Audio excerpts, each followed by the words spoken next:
Good morning, class. Good morning, ma'am.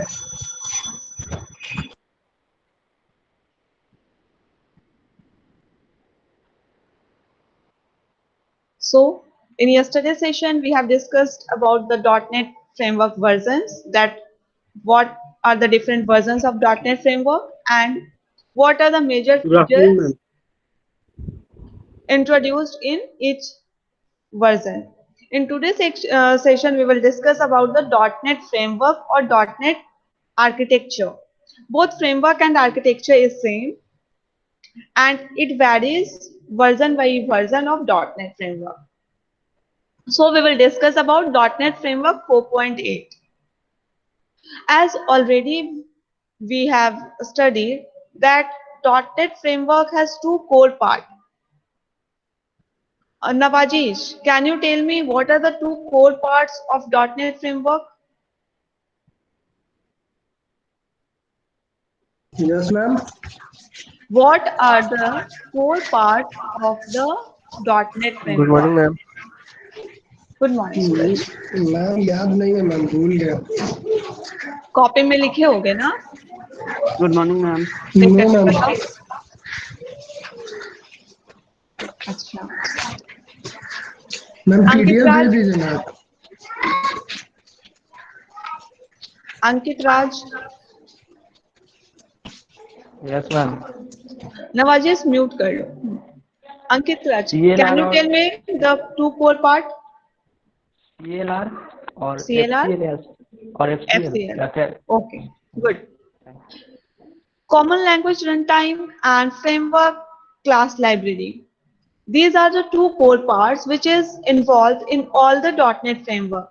Besides this, there are different components which are introduced by .NET framework for smoothly execution of the applications. So, let's have a discussion on the .NET framework version 4.8.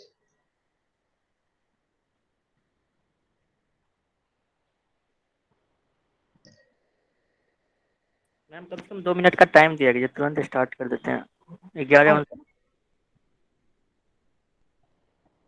I haven't started yet. I have just taking the revision of previous sessions.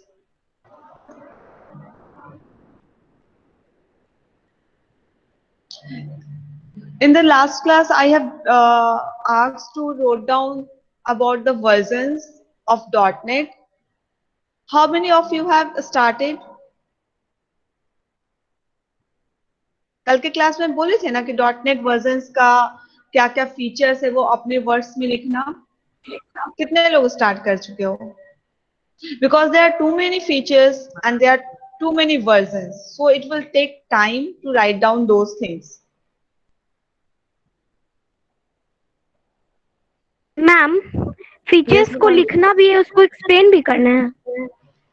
Explain करना है कि आप उस जो भी features है, suppose करो हम लिखे WCF, ठीक है, तो आप WCF से क्या समझी उस चीज को बताना है. हर एक फीचर्स को एलोबरेट नहीं करना, बिकॉज हम ऑलरेडी डिस्कस किए कि जिस वर्जन से आपका ASP.NET आया वो आपके सिलेबस के बियॉन्ड है. ठीक है, तो उसके बारे में भी आपको उतना ब्रीफ नॉलेज भी नहीं है. तो हम लोग सेशन में जो डिस्कस किए थे बस उस चीजों को इंक्लूड करना है अपने यस वर्ड्स. मैम, आप समझाइए. कुछ कुछ तो फीचर्स तो भूल गए, मतलब उसका उसका मतलब एक्सप्लेन. हाँ, तो इसी के लिए आपके गूगल क्लासरूम में आपका पीपीटी शेयर है ताकि आपको जो डाउट्स हो आप वहां से रेफरेंस ले लें. बट मैम वहाँ पे तो सिर्फ फीचर्स, सारा फीचर्स लिखा हुआ है ना. फीचर्स हाँ में लाइक सिक्योर कोडिंग गाइडलाइन ये सब है, तो कुछ कुछ है जो समझ में नहीं आया है. तो हाँ, कोई पॉइंट तो उसके लिए जो आप लोगों को समझे भी लिंक मैम तो शेयर फिर कर बाद में देंगे भूल गए. वीडियोस का. ठीक है, वीडियोस का लिंक शेयर कर देंगे, रिकॉर्डेड वीडियोस जो आपके सेशंस के चल रहे हैं, ताकि जो भी डाउट्स है किसी को वो वहां से रेफर कर ले. ठीक है. Yes ma'am.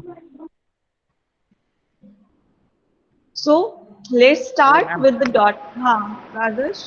मैम जैसे आपने कल बताया था कि .NET का version, different type of version को लिखना है खुद अपने वर्ड में. हम्म.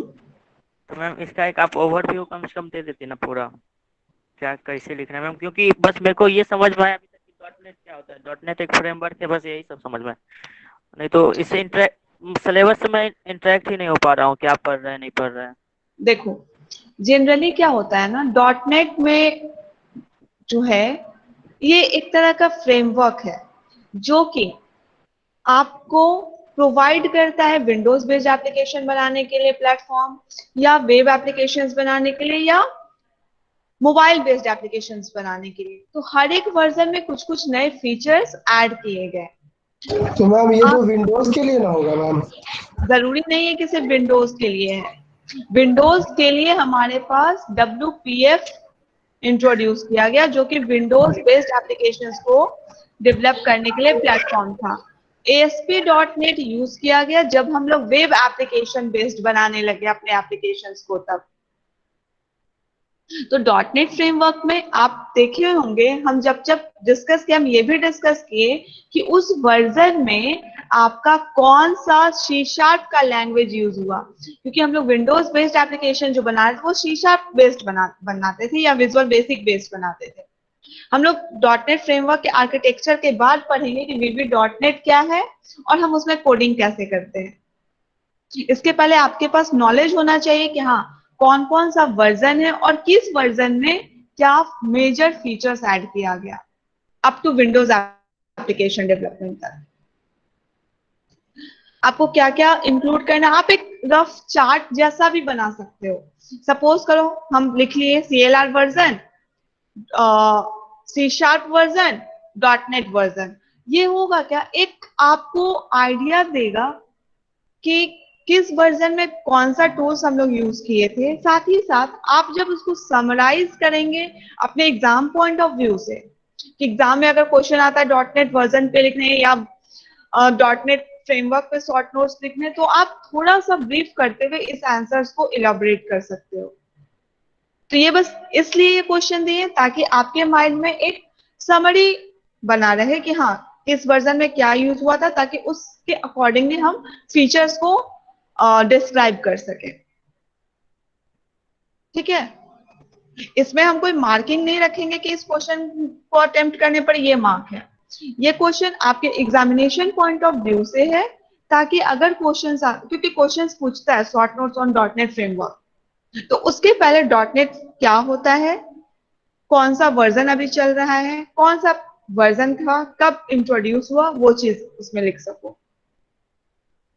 क्योंकि आपको भी पता है कि आपका ये मार्क्स मोस्टली 12 मार्क्स का आता है ये क्वेश्चंस। तो उसके अकॉर्डिंग अपने आंसर्स को प्रिपेयर करने के लिए एक समरी बना लो, ताकि आप एग्जामिनेशन में भी जब वो लिखें तो जो आपका इवेल्युएटर होगा उसके पास भी क्लियर कट भी होगा और आपके पास भी एग्जामिनेशन में लिखने के लिए समराइज रिपोर्ट होगा। Is it okay? Yes ma'am. Now let's move further for the topic .NET Framework. I am sharing the slide on the screen.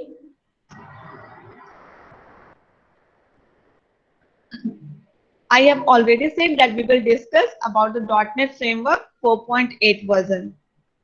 See, here there are different boxes. These are all the components of .NET Framework. इन सबको हम लोग .NET Framework के components बोलते हैं, जिसमें से Common Language Runtime and Framework Class Library, ये दो इसके core part हैं। मीन्स हर एक वर्जन में ये दो चीज आपका नेसेसरी रहेगा। इनफैक्ट जितने भी वर्जन्स अपडेटेड होते जाएंगे ये आपका इंक्रीज करता जाएगा। Common language run time, framework class library, data and XML classes. Generally हम लोग data and XML classes database connectivity और वेब सर्विसेज के लिए को इम्प्लीमेंट करने के लिए यूज करते हैं। Next is web services, ASP.NET, web forms, Windows form जो कि आपका web form that is for web applications and Windows form that is the window based applications जो कि हमारे सिस्टम पे हमको इंस्टॉल करना पड़ता है, उसके लिए यूज होता है। CLS, already you have a basic idea about common language specification, and In the topmost, Visual Basic, C++, C Sharp, JScript. And the 3 dots shows that there are many more programming languages which can be implemented in the .NET framework for the application development. हमारा .NET framework में जो core parts हैं, that are the common language runtime, framework class library, data and XML classes. Common language runtime जो कि आपका runtime environment है, आपके application को convert करता है और ये आपका एक प्लेटफॉर्म प्रोवाइड करता है ताकि आपके कोड इफिशिएंटली एग्जीक्यूट कर सके। फ्रेमवर्क क्लास लाइब्रेरी आपके पास वो सारे लाइब्रेरी पैकेजेस को इंट्रोड्यूस करता है जिसको यूज करके आप अपने एप्लीकेशंस को डेवलप कर सकते हैं। जनरली VB.NET या ASP.NET हमारा क्लास बेस्ड अप्रोच को फॉलो करता है, ऑब्जेक्ट ओरिएंटेड अप्रोच को फॉलो करता है, इसलिए इसके लाइब्रेरी को हम लोग फ्रेमवर्क क्लास लाइब्रेरी बोलते हैं। जनरली हमारे सिस्टम में हेडर फाइल्स, अब तक हम लोग पढ़े थे C++, उसमें हेडर फाइल्स हुआ करते थे, जावा में पैकेजेस होते थे, तो VB.NET फ्रेमवर्क में उसी टर्म को फ्रेमवर्क क्लास लाइब्रेरी कहा गया है। फ्रेमवर्क टर्म इसलिए यूज किया गया बिकॉज ये हमारा एक पर्टिकुलर लैंग्वेज नहीं है, ये एक आर्किटेक्चर है, एक फ्रेमवर्क है। मीन्स एक तरह से कह सकते हो कि एक ढांचा है जिसके अंदर डिफरेंट डिफरेंट सब पार्ट्स हैं जिसके थ्रू हमारे एप्लीकेशंस डेवलप होते हैं। उसके बाद टर्म क्या है? स्क्रीन शेयर नहीं है मैम। स्क्रीन शेयर नहीं है? नहीं। Okay, no ma'am. अब शेयर्ड है? No. No ma'am. No ma'am. No ma'am. Okay,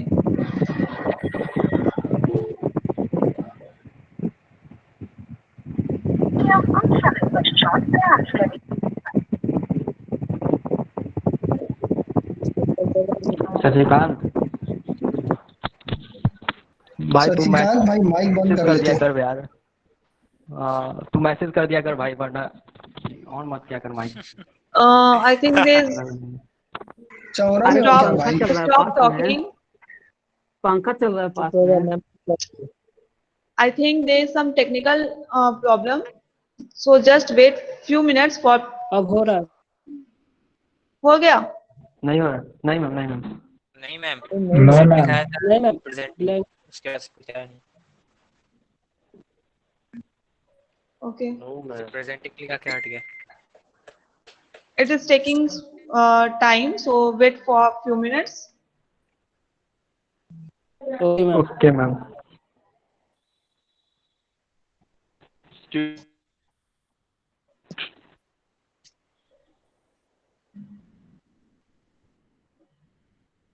Is it visible now? No ma'am. No ma'am. No ma'am. No ma'am. No ma'am. No ma'am. आवाज sorry दिखाई नहीं दे रहा है screen.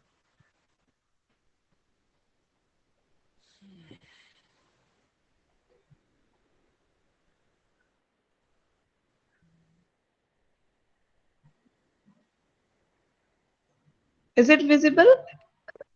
No ma'am. No ma'am. No ma'am. कुछ नहीं दिख रहा है।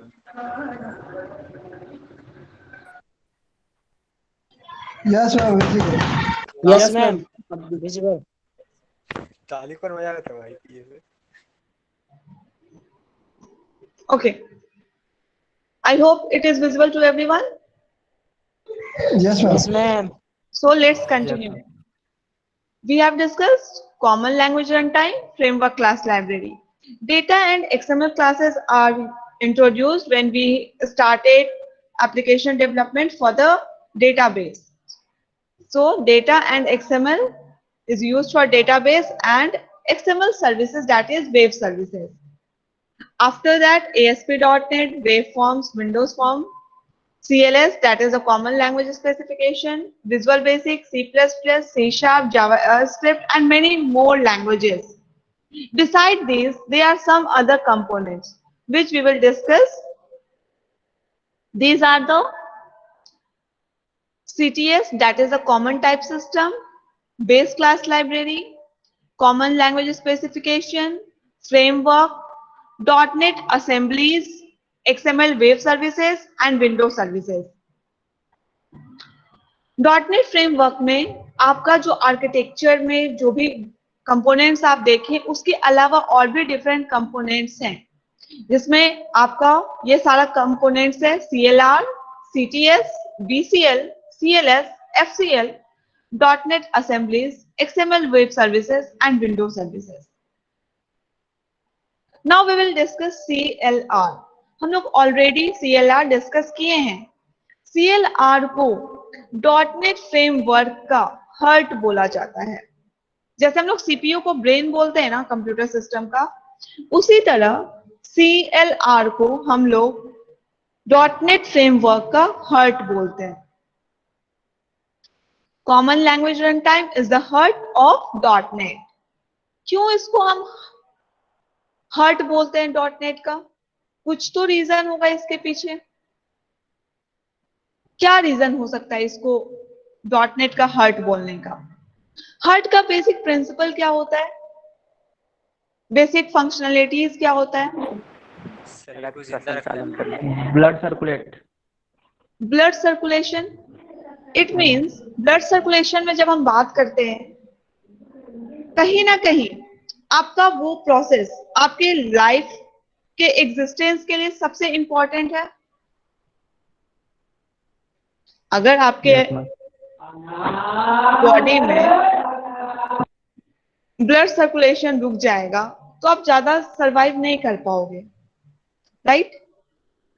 तो .NET फ्रेमवर्क को हार्ट इसलिए बोला जाता है, .NET फ्रेमवर्क में CLR को हार्ट इसलिए बोला जाता है क्योंकि CLR के अंदर ये कैपेबिलिटी है कि वो आपके कोड को मैनेज रखता है, कोड की सेफ्टी का वेरिफिकेशन करता है, आपके जो भी थ्रेड्स हैं, जो भी कोड्स हैं, उन सब के एग्जीक्यूशन को कंट्रोल करता है।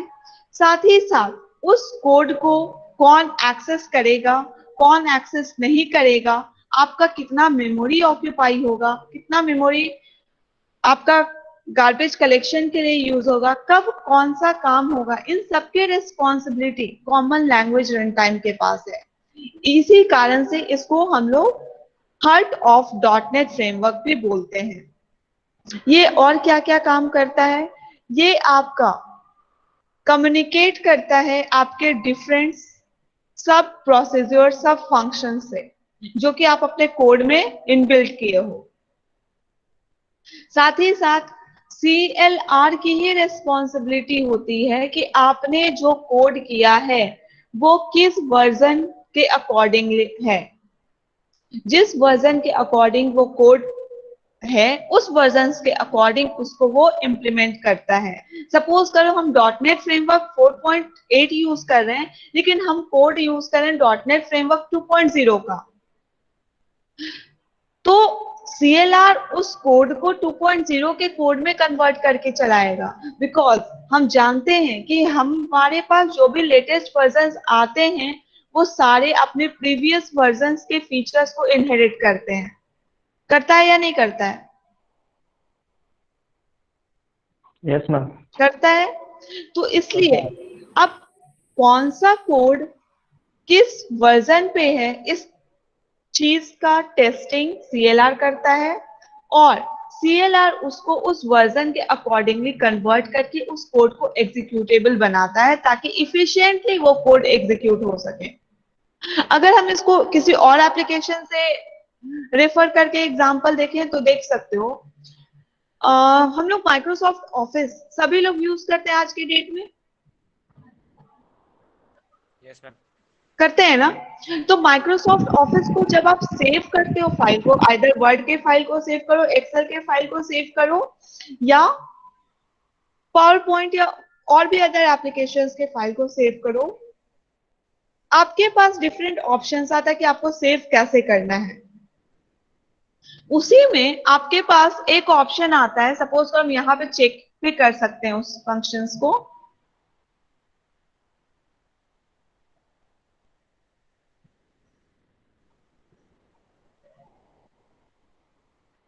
this one, PowerPoint 97 2003 presentation.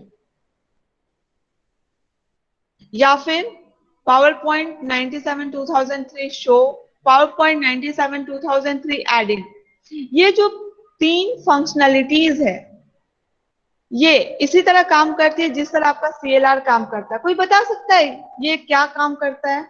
अगर हम इस फाइल को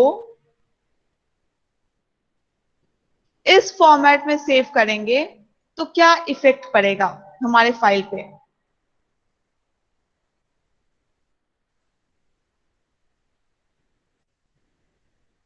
कोई बता सकते हो? हम क्यों उसको उस फॉर्मेट में सेव करेंगे?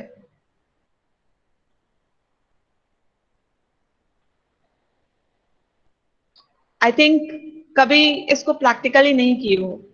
Let me clear.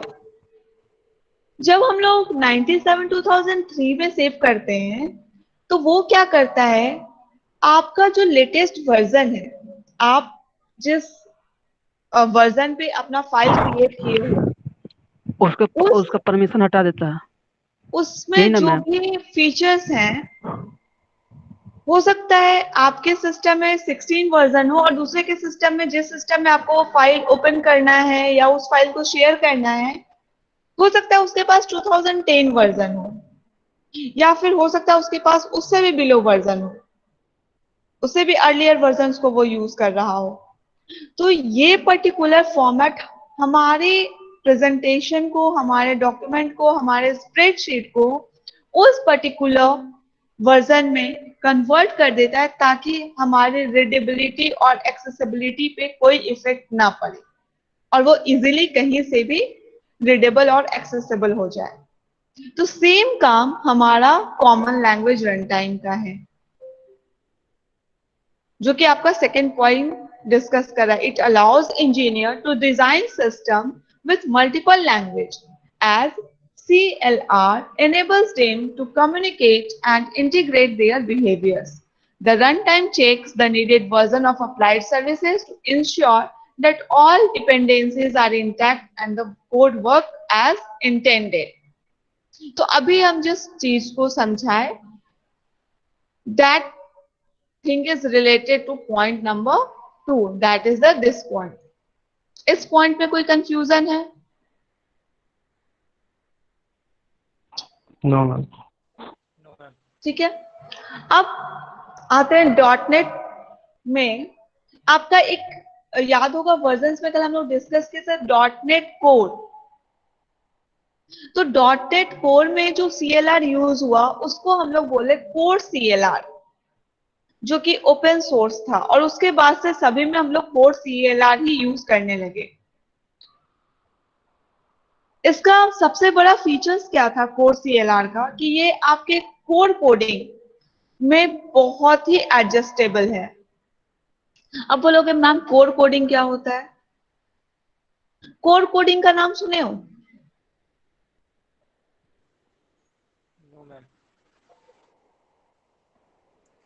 No ma'am. Yes ma'am, अभी सुना। कोर प्रोग्रामिंग अभी तो सुनने हो नवाजिश। कोर प्रोग्रामिंग का नाम सुने हो? पहले से जानते हो? कोर जावा भी सुने, नाम सुना हुआ है मैम, नाम सुना हो? देखो, हाँ, जहां पर आपका कोर वर्ड यूज होता है, अच्छा चिकान म्यूट कर लो, जहां पर हमारा कोडिंग, एक एक चीज के लिए हम कोडिंग करते हैं, हम कोई भी पैकेज यूज नहीं करते, हम कोई भी system defined functions, libraries use नहीं करते, हम हर चीज के लिए खुद की कोडिंग करते हैं, that is known as core coding, जहां पे हम कोई टेम्पलेट यूज नहीं कर रहे हैं। जैसे बहुत जगह आप देखते होंगे web designing based on template, based on core programming. तो जहां हमारा टेम्पलेट बेस्ड, इट मींस कि हम कोई एक पर्टिकुलर टेम्पलेट डिफाइन कर लिया और हम उसको यूज कर रहे हैं अपने अकॉर्डिंग के लिए, हमको जो भी अपना रिक्वायरमेंट है उसके अकॉर्डिंग हम उसको इम्प्लीमेंट करते हैं उसके फीचर्स को। लेकिन जब हम कोड की बात करते हैं, इट मींस हम लोग एक एक चीज, चाहे वो छोटा सा कलर चेंज ही क्यों ना करना पड़े, उसके शेप को ही क्यों नहीं चेंज करना पड़े, उसके लिए हम कोडिंग करते हैं CSS में, या जो भी टूल्स प्लेटफॉर्म्स हमारे पास अवेलेबल है उनका यूज करके हम उसकी कोडिंग करते हैं. That is called code programming. तो जब हमारा .NET कोड मीन्स ऐसा जहां पर कि हम खुद का फंक्शन बनाएं हर चीज के लिए, जहां पर हम खुद का लाइब्रेरीज बनाएं, तो उसके लिए कोर CLR इंट्रोड्यूस किया गया. CLR और कोर CLR में डिफरेंस समझे. CLR क्या था कि CLR में आपके वो सारे चीज इनबिल्ट हैं जो कि आपका pre defined packages, pre defined libraries से आप इनहेरिट कर रहे हो. लेकिन कोर CLR में क्या था, कोर CLR एक ऐसा फीचर्स प्रोवाइड किया जिसमें कि आप के सिस्टम लाइब्रेरीज के अलावा अगर आप खुद का कोई कोड जनरेट किए हो उस पर्टिकुलर लाइब्रेरीज के थीम को फुलफिल करने के लिए, तो वो उसको भी एक्सेसिबिलिटी प्रोवाइड करें. That is the core CLR. ठीक है. तो ये जो था कोर CLR के इवोल्यूशन से आपका .NET ज्यादा एडजस्टेबल हो गया. The fourth point, it is an important part of a .NET framework that works like a virtual component of the .NET framework to execute the different language program like C#, Visual Basic, etc. ये point already हम कितने बार repeat कर चुके हैं कि CLR आपका common language run time इसीलिए बनाया गया ताकि वो इजीली किसी भी लैंग्वेज पे बेस्ड एप्लीकेशंस को एग्जीक्यूट कर सके. Now the next point is it helps to convert the source code into the bytecode, and this bytecode is known as CIL or MSIL. अब कॉमन लैंग्वेज रन टाइम ये क्या किया, आपके source code को machine code में convert किया, तभी तो वो एग्जीक्यूटेबल बनाया. बिना मशीन कोड पे कन्वर्ट किए कोई भी सोर्स कोड हमारा एग्जीक्यूटेबल नहीं हो सकता है. तो CLR के हेल्प से जो सोर्स कोड हमारा मशीन कोड या बाइट कोड में कन्वर्ट हुआ उसको हम लोग बोले कॉमन इंटरमीडिएट लैंग्वेज और Microsoft intermediate language. Common intermediate language naming convention इसलिए हुआ क्योंकि ये CLR के थ्रू कन्वर्ट हुआ, और माइक्रोसॉफ्ट इंटरमीडिएट लैंग्वेज इसलिए कहा गया बिकॉज .NET फ्रेमवर्क आपका माइक्रोसॉफ्ट के थ्रू इंट्रोड्यूस्ड है, तो माइक्रोसॉफ्ट के साथ इसके नेमिंग कन्वेंशन को ऐड कर दिया गया. उसके बाद जैसे ही आपका सोर्स कोड बाइट कोड में कन्वर्ट हुआ तो CLR JIT कंपाइलर को यूज करके उसको एग्जीक्यूटेबल बनाया. JIT का फुल फॉर्म क्या होता है, ऑलरेडी पढ़े हो JIT.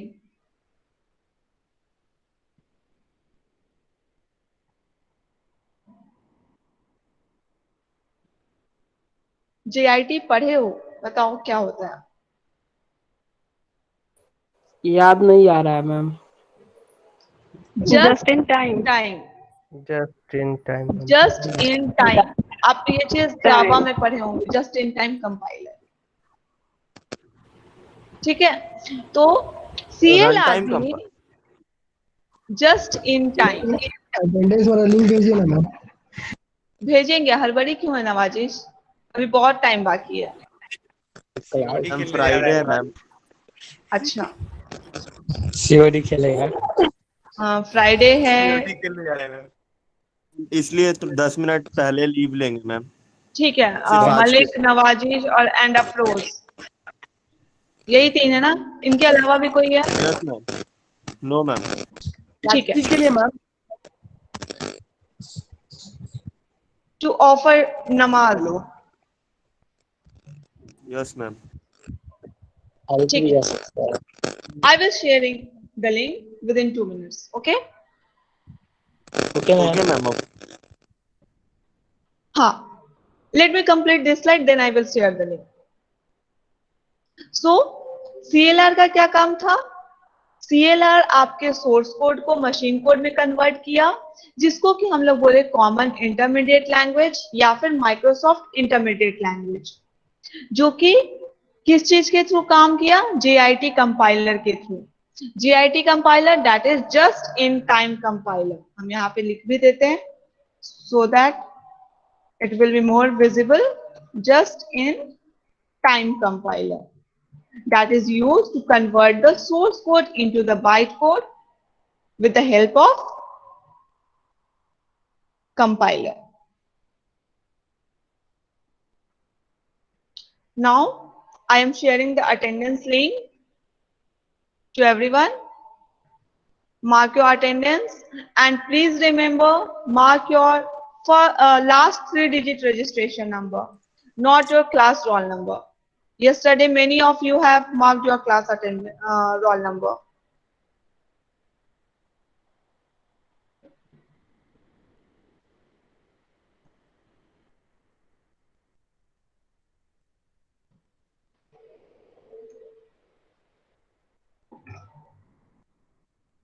So first mark your attendance, then we will proceed further.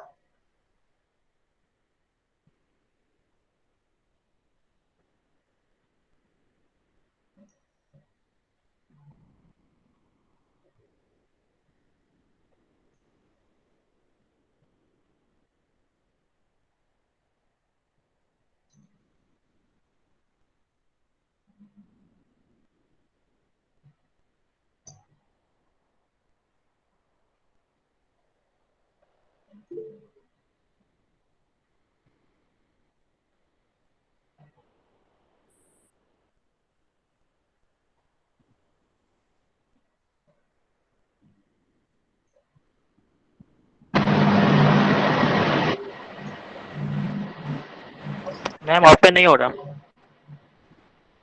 What is the error, others? Wait wait, हो गया हो गया।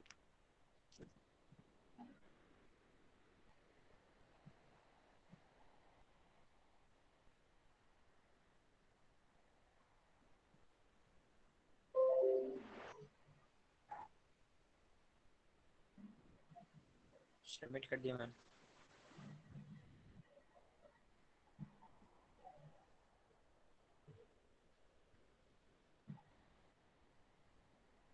मेरा नहीं खुल रहा है मैम। किसका नहीं खुल रहा है? आदर्श। एक मैम। मेरा नहीं खोल रहा। नायक खुल गया। एरर क्या आ रहा है? मैम वही लिखा है रीडायरेक्शन फेल, बस उसी पर मैम, उसके आगे नहीं बढ़ रहा है। Have you signed in through your official account? Yes ma'am. आपके गूगल क्रोम में जहां से आप कर रहे हो ऑफिशियल अकाउंट से लॉगिन है? Yes ma'am.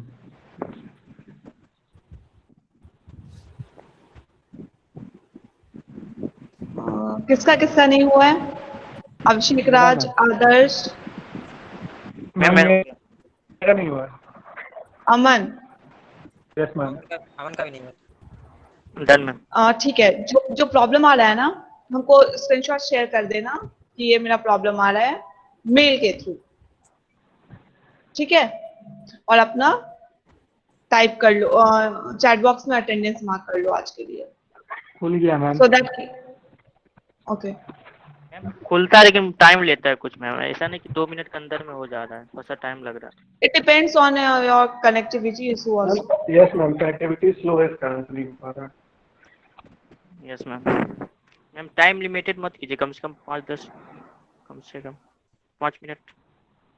In the session there are 63 person including me. It means the total attendance for today's session is 62. 61 ma'am. I have received only 60 responses. I hope everyone has marked their attendance. 60 हो गया ना ma'am? Yes ma'am, हो गया है, link open हो गया ma'am.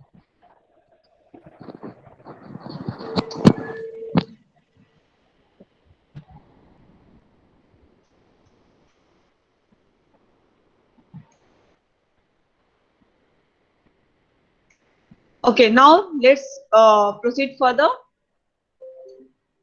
Is the slide visible to everyone? Yes, ma'am. Okay. Yes, ma'am. So the second one is the common type system. It is also a component of .NET framework. It specifies a standard that represents what type of data and value can be defined and managed in computer memory at runtime.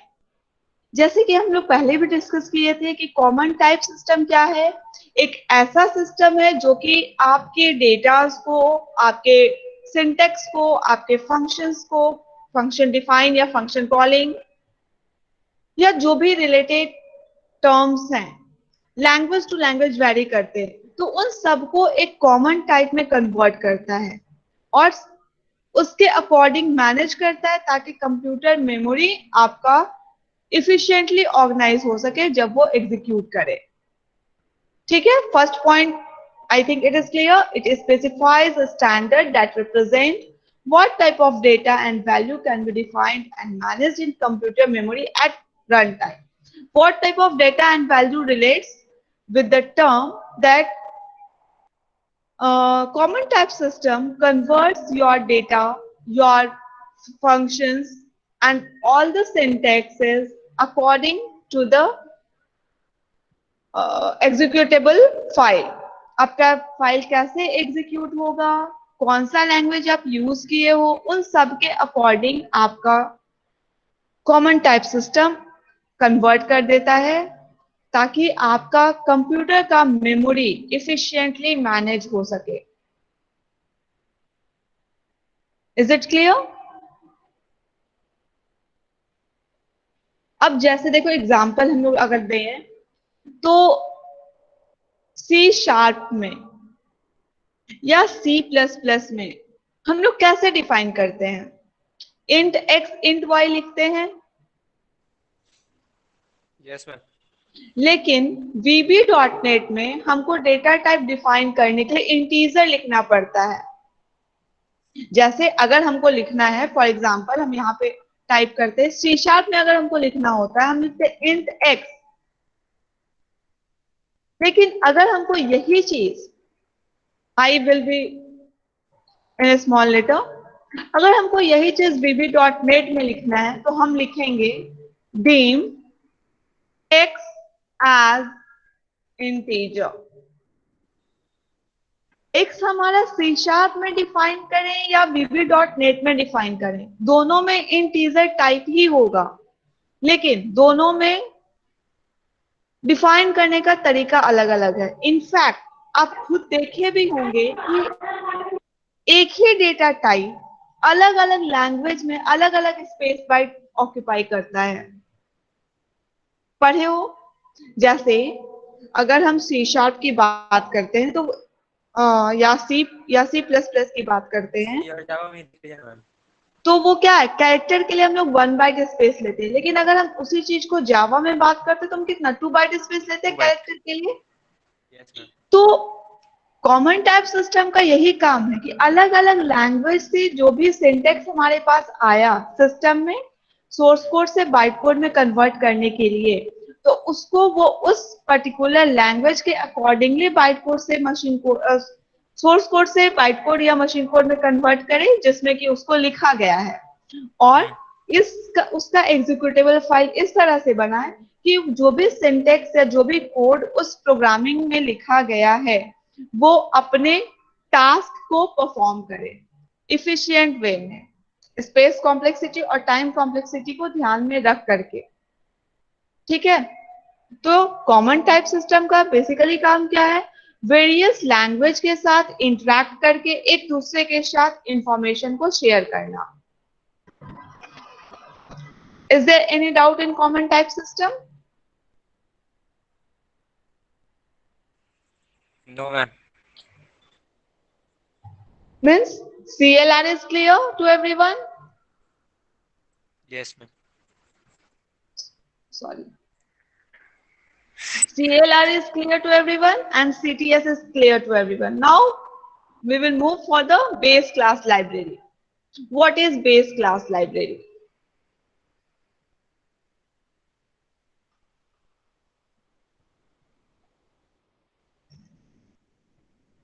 So Base class library is a system defined library which is a collection of library features and functions which helps to implement many programming language in the .NET framework.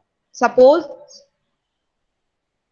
if we are talking about class library, अगर हम लोग किसी class library की बात करते हैं और हम ऐसी जगह की बात करते हैं जहां पर कि हमारे पास डिफरेंट प्रोग्रामिंग लैंग्वेजेस सपोर्ट कर रहा है, तो हर एक प्रोग्रामिंग लैंग्वेज का अलग अलग लाइब्रेरी है, अलग अलग फंक्शंस, अलग अलग हेडर फाइल्स है, अलग अलग पैकेजेस हैं। तो बेस क्लास लाइब्रेरी क्या करता है, जिस लैंग्वेज को आपका .NET फ्रेमवर्क सपोर्ट करेगा उन सभी लैंग्वेजेस के लाइब्रेरीज का एक कलेक्शन है, ठीक है। इसलिए हम इसको बेस क्लास लाइब्रेरी बोले, क्लास लाइब्रेरी ना बोल के base class library. It means it is the base for all the programming languages library. ये आपके हर एक प्रोग्रामिंग लैंग्वेज का जो इंडिविजुअल लाइब्रेरी होता है उसका कलेक्शन है, सो दैट कि जो भी प्रोग्रामिंग लैंग्वेज आप यूज करोगे अपने एप्लीकेशन को डेवलप करने के लिए .NET फ्रेमवर्क पे, वो इजीली CLR के थ्रू सोर्स कोड से बाइट कोड में कन्वर्ट हो जाए। Is that clear what is base class library? Base class library is a collection of libraries, features and functions which helps to implement many programming languages such as C#, F#, Visual C++ and many more. BCL is divided into two parts, user-defined class library and predefined class library. User-defined class library is also known as assemblies. User defined class library को हम लोग assemblies भी बोलते हैं और pre defined class को हम लोग नेम स्पेस बोलते हैं। अब असेंबलीज क्या है? ये आपके सभी एग्जीक्यूटेबल फाइल्स और DLL फाइल्स का कलेक्शन है, जबकि नेम स्पेस क्या है? नेम स्पेस एक ऐसा क्लास है जो कि प्री डिफाइंड है और आपके .NET के क्लास को प्रेजेंट करने का एक कीवर्ड है। जैसे आप लोग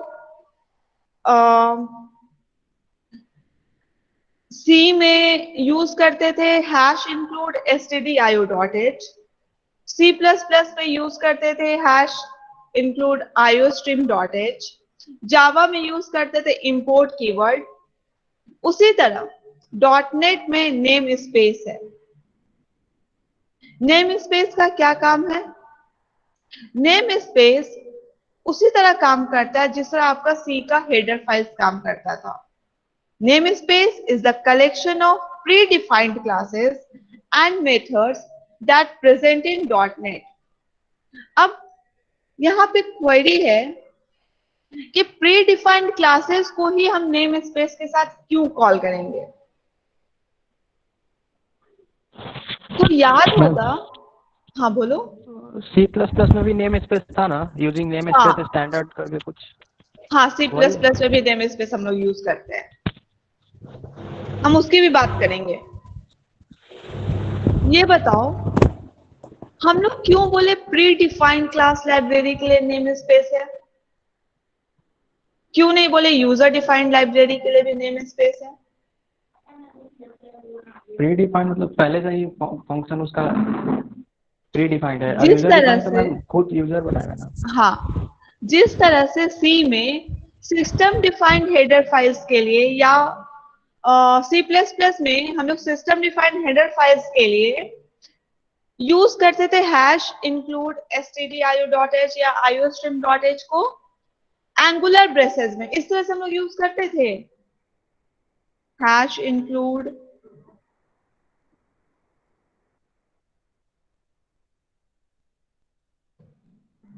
हम लोग इस तरह से यूज करते थे #include std.h।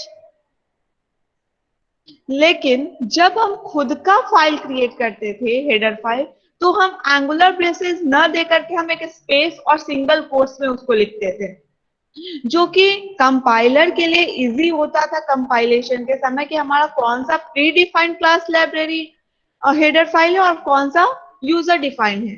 उसी तरह यहाँ पर हम लोग नेम स्पेस यूज किए।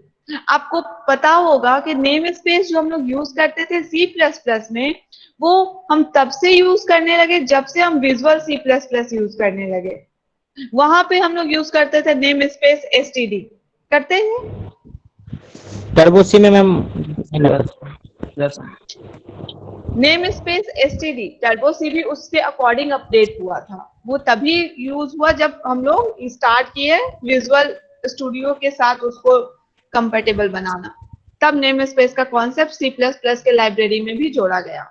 अब तुम C++ का टर्बो यूज करो या विजुअल यूज करो, जो भी एप्लीकेशन यूज करो तुम उसके लिए, जो भी एडिटर यूज करो, लेकिन उसका कॉन्सेप्ट विजुअल C++ के इवोल्यूशन जब उसको विजुअल स्टूडियो के साथ इनबिल्ट किया गया तब उसको ऐड किया गया। अर्लियर वर्जन में वो चीज सपोर्टेबल नहीं था। इसलिए देखते होगे जिस सिस्टम पे आपका ओल्ड वर्जन इंस्टॉल होगा वहां पे आप नेम स्पेस लिखते थे तो एरर देता था।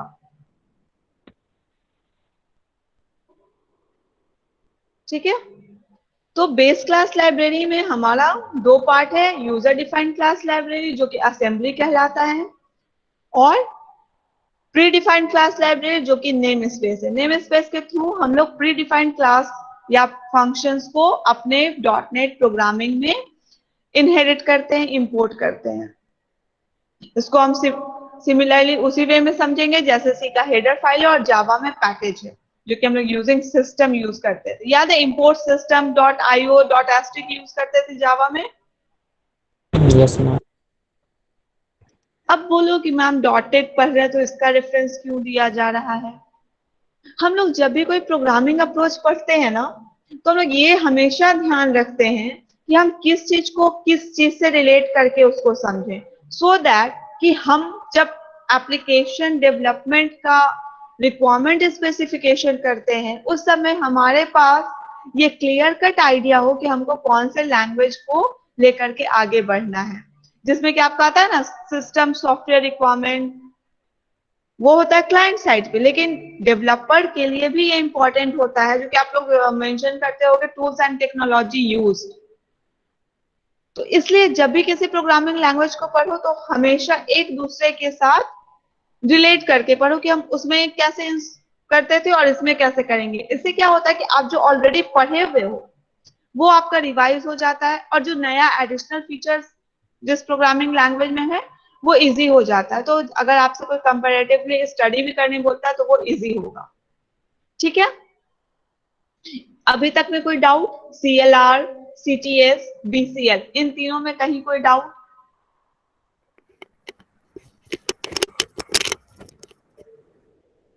CLR, CTS, BCL ये तीन टॉपिक हम कवर अप किए। इन तीनों में किसी को कोई डाउट है? I think everything is clear. कल बताएंगे मैम। कल बताएंगे, ओके।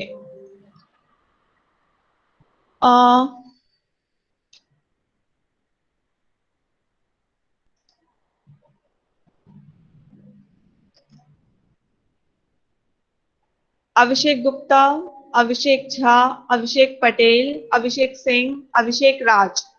ये अभिषेक राज who is from section A or section B?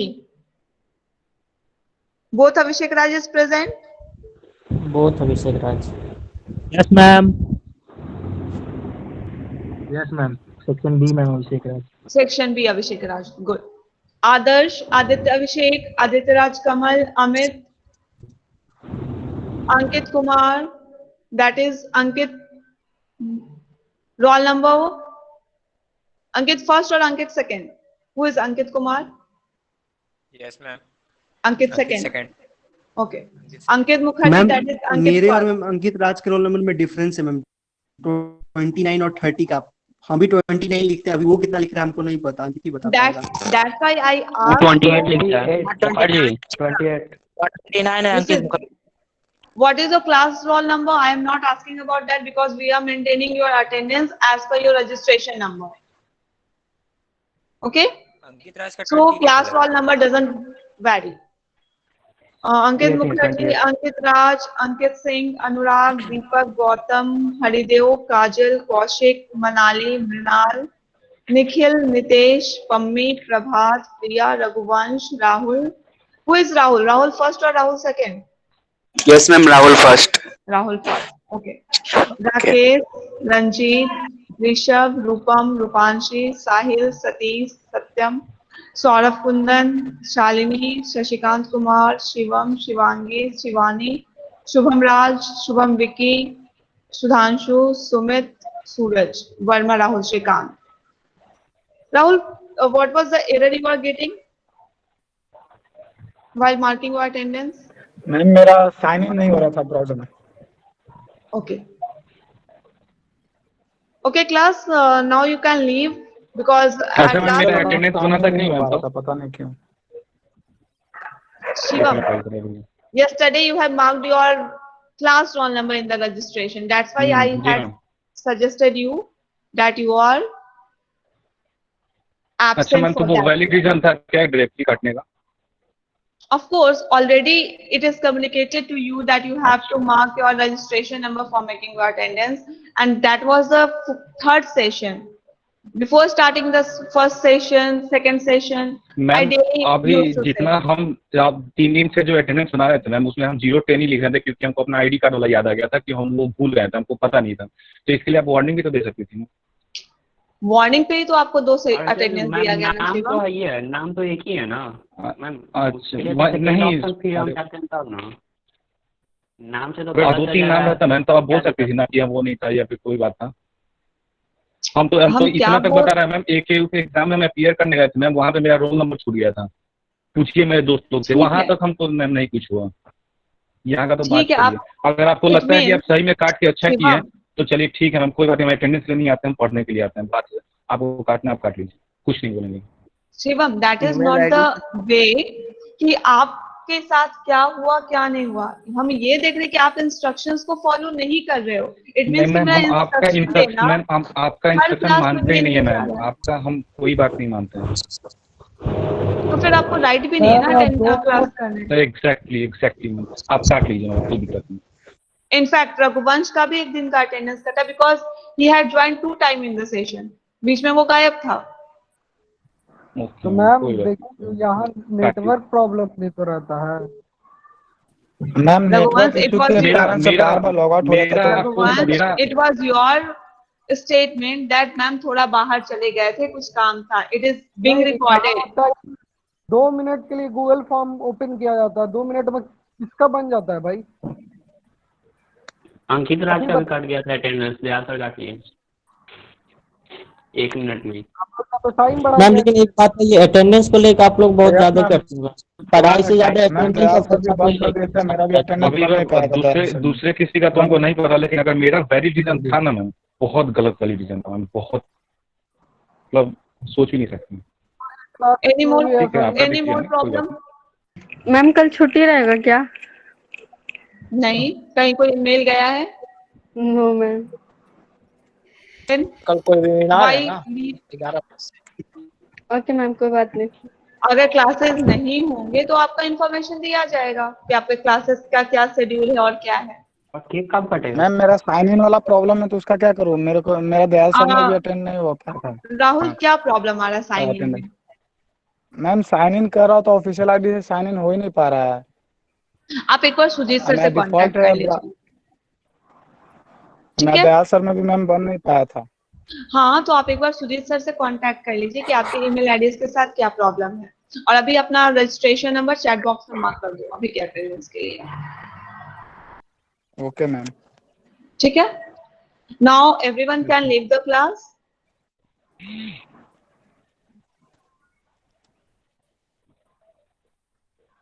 Thank you everyone.